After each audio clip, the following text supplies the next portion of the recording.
Hello guys, isa ka rin ba sa nagtataka kung bakit nawala yung mga views? So ganun din ako guys, nagtataka rin ako bakit nawala yung mga views natin sa ating reels. Pero ayan, tingnan natin guys, so, andyan yung nag-viral kong video, yun nasa taas na yan. Hindi na makita lahat, wala kang makita dyan.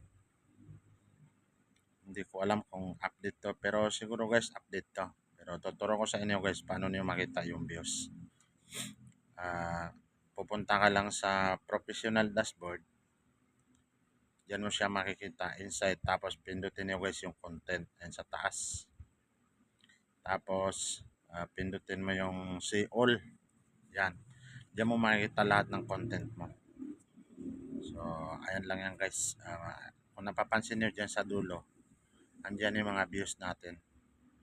So hindi ko alam kung dito lang ba talaga ito makikita kasi talagang nawala. At saka marami ako nakikitang mga content creator na nagpo-post din na wala yung views nila. So ayun lang guys. Maraming salamat.